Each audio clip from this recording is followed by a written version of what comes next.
Hello everyone, Dan from NJ D.O.G.S Training Center. Here we're going to have a little tip for you about dog training. I start off all my clients with a drag line while we're doing training.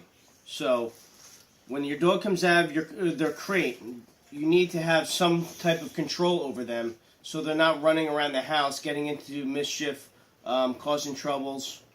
You need some type of tool to help you with communicating to that dog. So what I use is a drag line. It's really simple, alright? It's going to be a light string cord that they call paracord. It's like parachute cord. It's very lightweight, alright? Real simple. I use usually about an 8-foot strand of it, if you can see here. We take the cord. You can find this at any home improvement store. They usually come in bundles like this, probably around $7. A good 75 to 100 feet of it. Alright? You only need 8, but you can also make longer lines or shorter lines. You can also make your own collars out of it if you need to. Okay? So, what I do is I normally take 8 foot of it. I measure out about 8 feet. I cut the strand, cut it free, and I take the end that I just cut and I melt it, just so it doesn't fray and get all loose. Okay? With that, you have your length of 8 foot that you need. You take one end of it and you make a loop. And you don't need a big loop. You want it just small enough, small of a loop that when you tie it into a knot, just enough, you can see, just enough so you can take the other end of the drag line and place it in through the loop. Okay? So now you have basically a slip collar. Okay? Or you can call it a slip leash. Most kennels use slip leashes because they're easy on and easy off. Alright? Once you get it on your dog's neck, you want it high up on top of their neck, right behind their jaw, and right behind their ears. Okay? Once you size it up to the dog, you can actually tie a knot in the other end.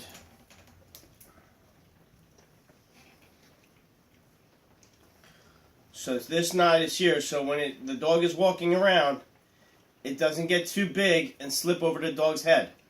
Okay?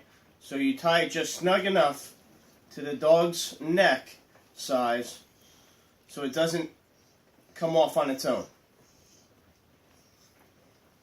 Just like that. Alrighty? You can apply a correction if you need to by a quick tap, tap on the dog's neck to correct your dog for inappropriate behavior. Okay? You can also lead the dog through its life, alright? Pointing it in the right direction and which way you want it to go. Alright? This drag line is an extension of your body. You're reaching out and touching the dog and saying, I want you to come this way with me. So you lead him in that direction. With the leashes and collars, they're tools. They don't train your dog. They help you communicate what you want the dog to do and how you want the dog to do it by using the leash. You apply the pressure in an upward direction. Okay? They're going to feel negative pressure on the bottom of their neck. They ain't going to like it. Okay? They're going to try to avoid it by sitting back. When they sit back, you help them into a sit position, and when they get it and understand what the sit position is, you mark and you reward that you liked what they just did. Okay? By building a vocabulary with the dog, you're going to learn how to communicate what you need the dog to do. Okay? I also have other videos on marker words, which is what you need to learn. To have a well-trained dog, you need to use marker words, the tools, and everything to build a good foundation with your dog. Alright? If we don't teach your dog right from wrong, the dog will never learn what's the appropriate thing to do and what's not appropriate to do. Okay? So, I have dog over to my left and my right here. So, I'm going to call Tonka up over here, and he's going to help demonstrate. Tonka, come. Sit. Okay, this is Tonka. He's my personal dog. He's a 4-year-old boxer. Hey, good. I'm going to put the drag line over his head, and I'm going to adjust it to his size. Okay? Now, that little knot that we put in there, we just make sure it fits him. We can make it longer.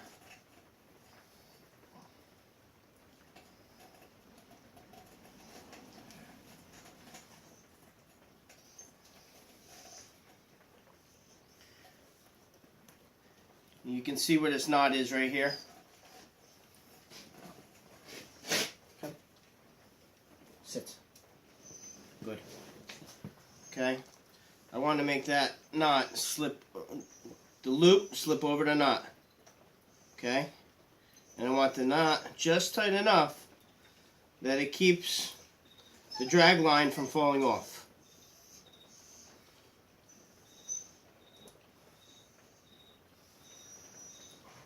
We want it high up on the neck. Sit. Good. Okay. Now you got a tool to help control yourself with your dog. Tonka, please.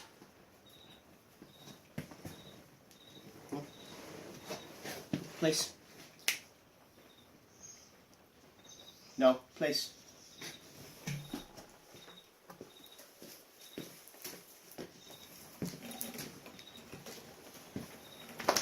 So now you can get around training your dog inside your house without having any issues, alright, and not having lost control of your dog. If your dog starts playing a game of chase and you're trying to teach your dog to maybe go on his place board and he starts running around and you got to go chase him, you're losing control, okay? The thing with dog training, you have to you need to show your dog control, that you are able to handle the situation. If not, they're going to take over and handle it themselves. So, teaching a dog a job, something to do, it's going to help entertain their mind. Alright? So, if you don't understand how to communicate that to the dog, that I need you to go to this place board and sit here and stay here, and they learn just to run around, and now you got to chase the dog, it's now going to turn into a game of play, which is going to completely distract them of what they're supposed to be learning in the first place. So with this leash, if they start running around the house, you can step on it because it's 8 feet long, grab a hold of it, get control of the dog, put him back into the position he was supposed to be in, and teach him that this is what you want them to do. If you need any help, feel free to comment below. You can look up on top of the Facebook and get more information about New Jersey Dog Training Center. We're here to help you have a better relationship with your dog. Thank you very much. Have a great day.